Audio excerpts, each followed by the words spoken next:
تو اس میں ایک شرط پوری ہونے کا امکان ہے کہ 3 سال کم از کم پاکستان کو مل جائیں گے کہ آپ آرام سے دیں 3 سال 4 سال کے عرصے میں. چائنا دے دے گا 3 سال, چائنا یہ امکان ہے, لیکن ٹیرف میں کمی کا امکان کم ہے. وہ چائنا نے منع کرا ہے, معذرت کی, اس لیے کہ چائنا پوری دنیا کو لون پرووائڈ کرتا ہے, تو دوسرے ممالک بھی ٹیرف میں کمی کر سکتے ہیں. ایک یہ چیز ہوگی. سیکنڈ کوشچن آپ کا کیا تھا؟ سیکنڈ یہ ہے کہ اگر ہماری جیب میں 12 روپے ہیں اور ہم نے 25 روپے دینے ہیں, صحیح ہے, تو وہ ہمارا جو ڈیفیسٹ ہے 12 روپے کا ری شیڈول بھی ہو گیا, 9 روپے اسٹیٹ بینک کے پاس ہے, 25 روپے ہمیں دینے ہیں, اور ملک کیسے چلے گا؟ دیکھیں آئی ایم ایف کی جو ٹرانزیکشن ہوتی ہے اس کی امپورٹنس یہ حالانکہ صرف 6 ارب ڈالر ہے جس کے لیے پاکستان اتنا پریشان ہو رہا ہے, ایسا نہیں ہے. آئی ایم ایف کا جو ڈیل ہمیں ملے گی یہ ایک لائسنس ہوگا, اس کے بعد جو ملٹی لیٹر اور بائی لیٹر دوسرے ڈونرز ہیں, دوسرے تمام ممالک پاکستان کو جو سپورٹ کرتے ہیں وہ اس کے بات کریں گے, اور فارن ڈائریکٹ انویسٹمنٹ بھی آئے گی, کرنسی اسٹرینتھن ہوگی, پاکستان کی کریڈٹ ریٹنگ بڑھ جائے گی, پاکستان انٹرنیشنل مارکیٹ میں جا کے مزید لون لے سکتا ہے. ریسٹرکشنز کا سامنا ہوگا پاکستان کو آئی ایم ایف کی جانب سے, مزید ریگولیشنز کا سامنا ہوگا, مزید ٹیکسز کا بوجھ ہوگا, یہ بجٹ کی یہ تو ہو گیا ہے, ایس آر او اور منی بل دوبارہ آئیں گے, تو یہ اس سے ہماری اکانومی بھی ڈسٹرب ہوگی. دوسرا رخ یہ بھی ہے, ابھی کوئی چارہ نہیں ہے, اس کے علاوہ کوئی دوسرا راستہ. آخر میں مجھے یہ بتا دیں حالات کیسے دیکھ رہے ہیں مختصر, حالات کیسے دیکھ رہے ہیں مختصر یہ بتا دیں. اگر آئی ایم ایف کی انشاءاللہ تعالیٰ ہمیں امید ہے, کیونکہ ساری کنڈیشنز پوری ہو گئی اور آج کی خبریں بھی یہ تھیں, آئی ایم ایف کی ٹرانزیکشن ہو جاتی تو انشاءاللہ تعالیٰ پاکستان کو ایک اچھا اسپیس مل جائے گا. بہت شکریہ سلمان صاحب, آپ اب تک قیمتی وقت دیا. آئی ایم ایف ہماری آخری امید ہے, کیونکہ ہماری جیب میں پیسے نہیں ہیں, ہمیں آئی ایم ایف سے پیسے لینے ہیں تاکہ دوسری انٹرنیشنل آرگنائزیشنز ہمیں لون دیں. اس وقت پاکستان کی جو ریزروز ہیں وہ ریمارکیبل پوزیشن میں بالکل بھی نہیں ہے. ہم نے 25 ارب ڈالر اس سال ادا کرنے ہیں بیرونی قرض میں, 70,000 ارب روپے سے زائد ہمارا مجموعی قرضہ جا چکا ہے. اس میں سود چڑھ رہا ہے مستقل, اور لوکل بوروئنگ گورنمنٹ مستقل بنیادوں پر کر رہی ہے. تمام بیلنس آف پیمنٹس کا جو نظام ہے وہ دھرم بھرم ہو گیا ہے. اس کو صرف ایک ہی صورت میں درست کیا جا سکتا ہے, وہ ہے آئی ایم ایف کا معاہدہ. اور آئی ایم ایف چاہتی ہے کہ وہ جو چاہے پاکستان وہی کرے, اور ہم وہی کر رہے ہیں, جس کی وجہ سے جو ہمارے اکنامک انڈیکیٹرز ہیں وہ تیزی سے نیچے کی طرف جا رہے ہیں. یہاں وقت ایک بریک کا, ہمارے ساتھ رہیے گا. Welcome back. پروگرام میں اس وقت ہمیں جوائن کر چکے ہیں chairman Karachi grocers and wholesaler Abdul Rauf Ibrahim. بہت شکریہ عبدالرؤف صاحب, آپ تب تک قیمتی وقت دیا. اچھا, وتھ ہولڈنگ ٹیکس کا نفاذ ہو گیا ہے فلور سیکٹر پر, جس کی وجہ سے پاکستان فلور ملز ایسوسیشن نے کل سے غیر معینہ مدت کی ہڑتال کا اعلان کر دیا کہ ملک بھر میں آٹے کی سپلائی بند ہو جائے گی, آٹا نہیں ملے گا. آپ سمجھتے ہیں کہ واقعی میں یہ ہڑتال کامیاب ہو پائے گی؟ دیکھیں, یہ ہڑتال کامیاب نہیں ہوگی, زیادہ ایک آدھ دن ہو سکتی ہے, مان لیا, لیکن اس کے ثمرات جو آئیں گے, جو اس کے نقصانات آئیں گے, وہ پبلک افورڈ نہیں کر پائے گی, اور یہ اچھا بھی نہیں ہے. ہڑتالیں اچھی بات مسترد کرتے ہیں, آپ مسترد کرتے ہیں, اور ہماری کراچی ہول سیل تو اسٹیک ہولڈر میں شامل ہی نہیں کیا گیا. کراچی چیمبر آف کامرس کا یہ مینیجنگ کمیٹی کے ممبر ہیں, جو چیئرمین ہیں چودھری حامد صاحب, سندھ زون کے پورے چیئرمین ہیں. آپ مجھے بتائیں, کیا اس سے رابطہ کر کے یہ آپس میں مفاہمت کر کے آگے ان کو نہیں لانا چاہیے تھا کہ وہ لاتے صدر کو, چیمبر آف کامرس والے کو, ان سے مذاکرات کر کے اس عمل کو صحیح کرواتے کہ یار اس طرح عمل کروانا ہے. اب یہ جو عالم ہے وہ اپنی جگہ صحیح ہیں, فلور مل والے جو آپ دیکھیں, بات سنیں, 0.50 ٹرن اوور ٹیکس لگ گیا ہے, اور 2% وتھ ہولڈنگ ٹیکس, یہ پڑتا ہے 2.5%. اس کے لوازمات کتنے برے ہیں کہ کوئی بھی آدمی اس کا نہ تو وہ لے سکتا ہے, شناختی کارڈ جو این ٹی آر نمبر کے بغیر بیچتے ہیں وہ کیسے وصول ہوگا. اس کا 1 ونڈو آپریشن کر دینا چاہیے کہ 2.5% کو 5% کر دیں, کوئی بات نہیں. یہ معاملات کو اتنا بگاڑے نا, اور میں یہ سمجھتا ہوں کہ یہ سے کنیکٹیوٹی نہیں ہونی چاہیے, بس اس کو ڈیجیٹلائز ہونا چاہیے, ہر چیز کو اس کا ایک ایشو کر دیا جائے کہ یہ چالان ہے, اس کو بھر دیں. جتنا آسان فارمولہ ہے, اس کو ٹپیکل کیوں بنایا جا رہا ہے؟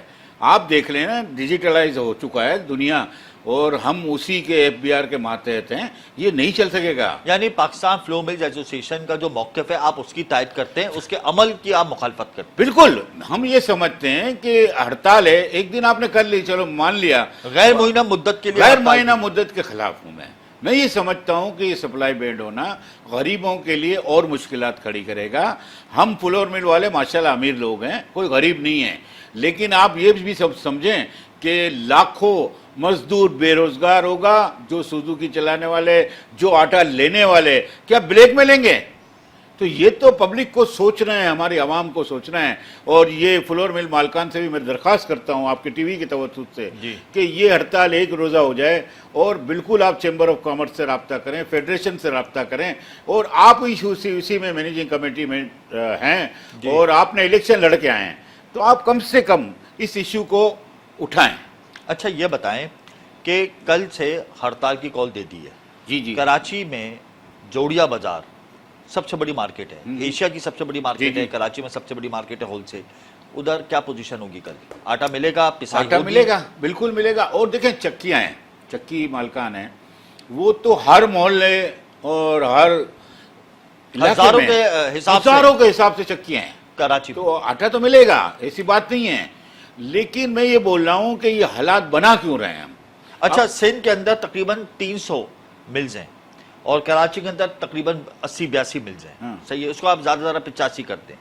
اگر یہ ملز بند ہو جاتی ہیں, اول تو یہ کہ ساری تو آبویسلی ملز بند نہیں ہوں گی, تو ان میں زیادہ تر اگر ملز بند ہو جاتی ہیں تو سپلائی متاثر ہوگی ان کی طرف سے جو ملز بند ہو گئی.